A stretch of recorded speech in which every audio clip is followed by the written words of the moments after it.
Welcome back to What Arty Noobs for General Disturbance. This is an SU-8. It's a Tier 6 Soviet SPG.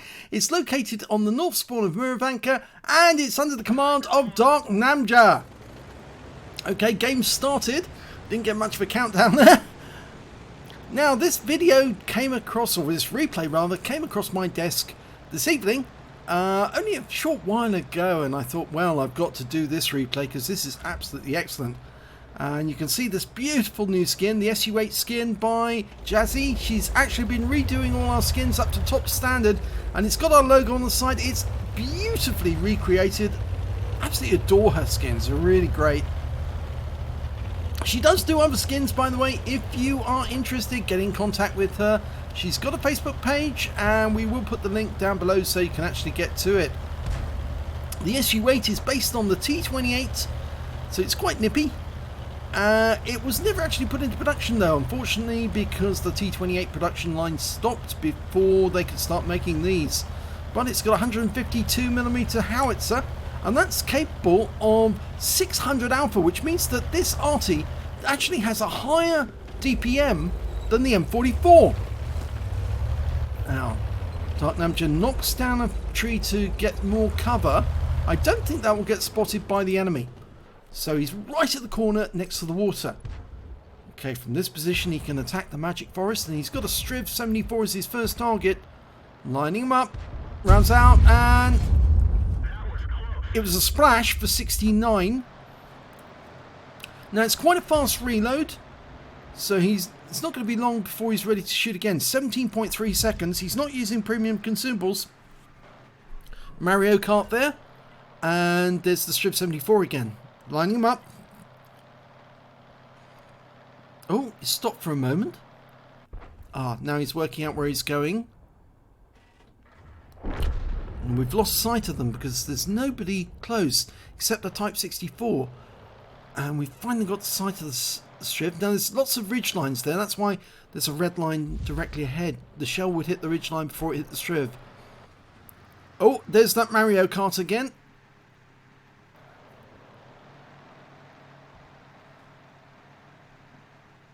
Trouble with these things is they change course and they've got such speed, it's very difficult to hit them. You have to work out where they're headed and then plant around in, and he got a close hit, a splash hit again. 72 hit points this time. The Striv's down.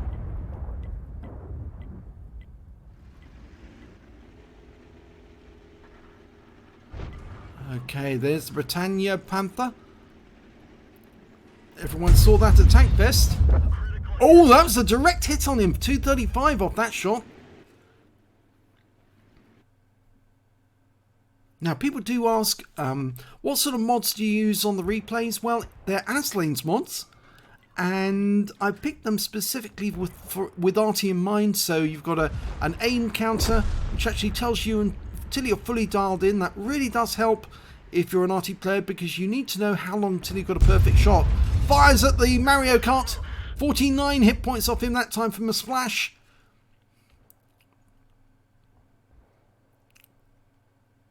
You can also see the countdown timer. It does help as well to know how long you've got until the shell's ready and how many shells you've got left and what flight time it is for the shell. 1.3 seconds at this point. It's quite a long time for the shell to travel, but some shots we're firing over the entire range of the battlefield. It can take up to 4 seconds for the shell to reach the target, and a lot can happen in 4 seconds. Well, that shot stunned the Comet but didn't land on him. And looks like our Mario Kart, well, just crashed into a wreck there. Lined up on the Comet. Rounds out, and we got some stun assist off that one. And the Comet has been killed by the EBR Hotchkiss. Right, AMD 178B, that was the Mario Kart.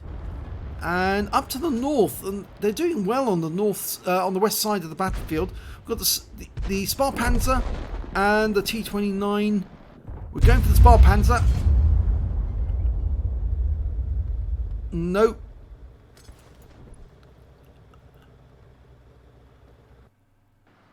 Scores are even. Oh, just briefly saw their Mario Kart back near their cap area. It seems the enemy's gone up the west side. We've gone down the east side. I think they held off from going through the magic forest until the enemy had been softened up. And he got a kill on the Tog! He just wiped out the Tog. T29's next, but he's got a lot of hit points, so it's going to take a lot of damage to wipe him out. But we are shooting into his side. Line him up. Rounds out. Looks good. We don't know how much damage that did, but that T34, well, he's very badly damaged. He's only a one-shot. T29 did take some damage there. I think you can see there's a sudden drop in his hit points. And that T34-85, one shot's going to be enough to splash him out the game. Rounds out. Was that kill? Yes, it was! He got it close enough to actually splash him to death. There's that Mario Kart again.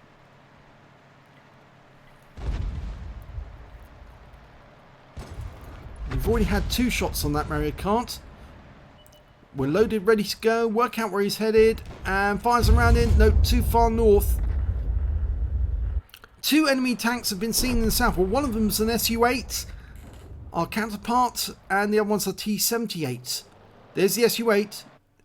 Now, when an Arty sees another Arty, the enemy Arty on the enemy team, yep, we do try to get them out of the game as quickly as possible, because only Arty knows how effective another Arty can be. And so, yes, they try to kill the enemy Arty as fast as they can, so that they give their teammates some relief from the rapid fire that's coming their direction. And we're down to 4 tanks now. The enemy's got 5.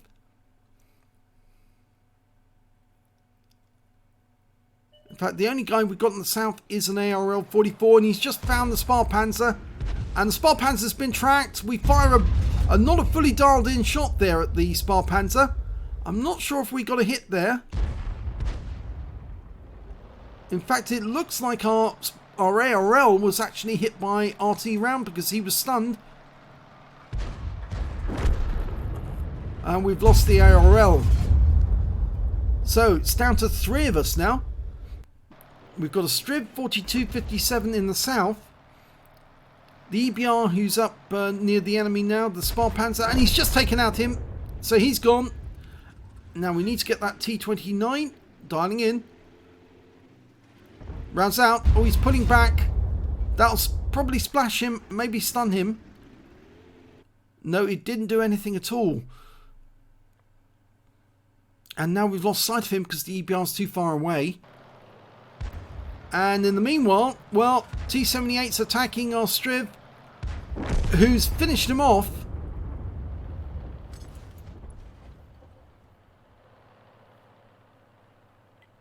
Now would be a good idea for Darknamja to move south, because that T-29, he's being, well, he's a thorough nuisance really, and the EBR's doing death circles around him. We fire around in and get a near miss for 18 hit points. We stunned him. That's useful. And the EBR kills him.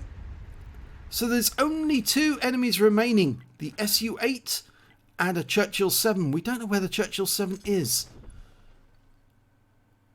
In fact, that Churchill 7 has never been seen, but he does have a kill, so he is active. Okay, Darknamja's moving south. He does need to get down south.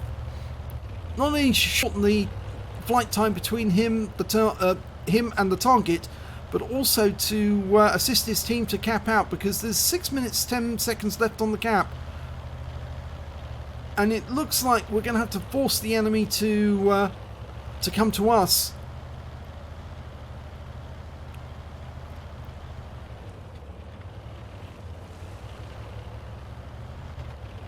Now, normally I would say don't knock a tree down because it gives a clue to the enemy where you are. But of course, at this stage of the game, I think that SU-8 on the enemy team doesn't know where Darknamja is. But he might know where the enemy, our teammates are, the Striv and the EBR, because obviously the Striv is on the south end of the map. And so is that SU-8 as far as I'm aware. And they're closing in on the west side of the map. I'm pretty sure that's where the Churchill is, and the SU-8. And they found the SU-8. So we can either stop. Oh, and the SU-8 just shotgunned our Striv. He's just killed him. So it's just us and the EBR versus the Churchill 7 and the SU-8.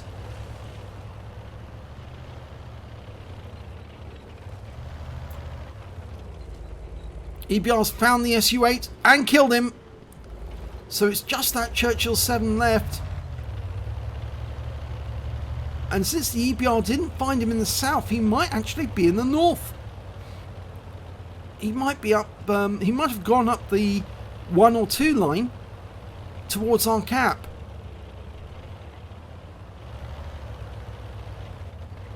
And if somebody starts capping very soon, yes, that somebody is capping. I was right. He has gone up the 1 or 2 line, hidden from view, and he's gone into our cap. So Darknamja just now needs to start capping this end, and we need the EBR to start shooting and getting resets. And in the meantime, Darknamja will line up a shot on that cap area the moment the EBR spots where that Churchill 7 is. I reckon he'll be behind that house. That's the most likely place to hide, either that or in the bushes. You can see there's a bunch of bushes there. It's a good place for hiding in a tank. But the house is even better, really, because it does block view of the enemy completely until you're fairly close. Come on, EBR, we need you to spot. Go in there and spot, find out where he is. We get the reset, and then we win the game. He's going to have a look. Here he goes.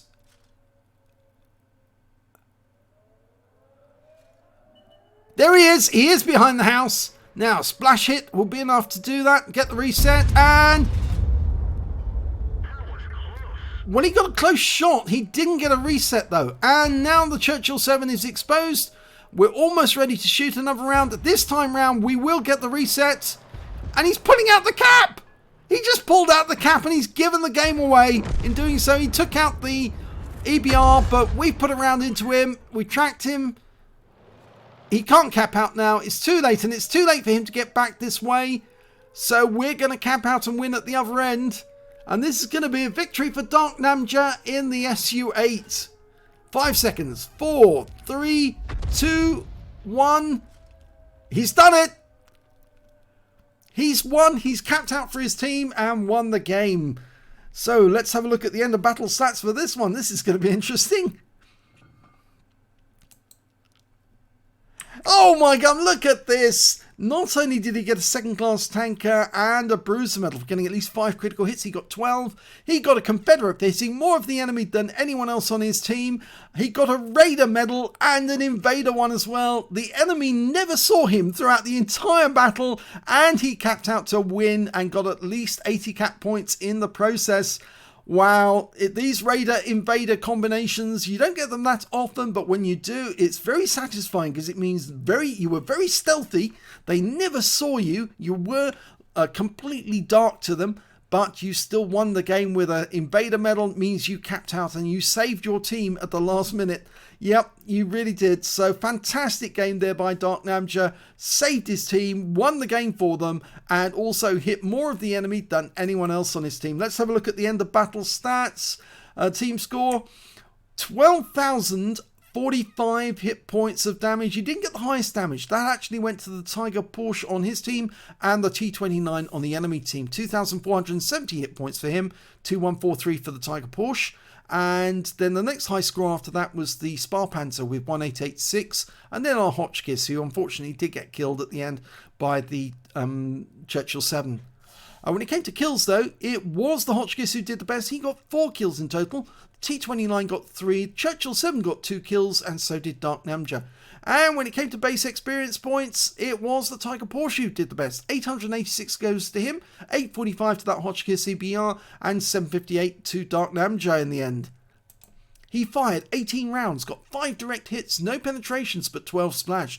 Damage of 1,245 hit points, all of it at more than 300 meters. He damaged 9 of the enemy, killed 2 of them, and did 329 hit points of stun assists off 10 stuns. And he capped out to win, so he got 100 cap points. On a premium account, he earned 20,570 credits, and after resupply of ammunition, took away 16,275 credits. He received 758 XP, times 2 for the first victory, took away 2,274 experience points altogether.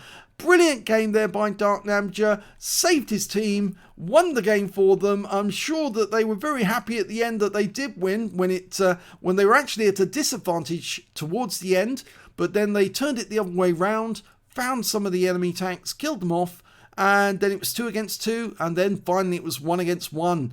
But what a mistake for that Churchill to make, to come out of the cap the way he did, because basically he just gave the game away at that moment, and Darknamja seized it by getting into the cap before when he started capping to ensure the victory. Well, if you enjoyed that replay, please give this video a like, do subscribe to our channel, hit the notification bell so you get alerted when a new video goes up. We do put plenty of videos up. Yeah, we produce more videos than, I guess, just about any other World of Tanks channel in the game. Other than, of course, the official ones who do the replays for people who ask for their replays on the replay sites.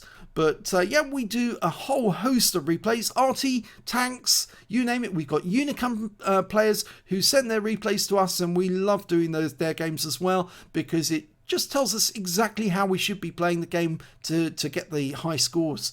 But if you enjoyed this game, give it a like and give your applause to Darknamja. Thanks for watching.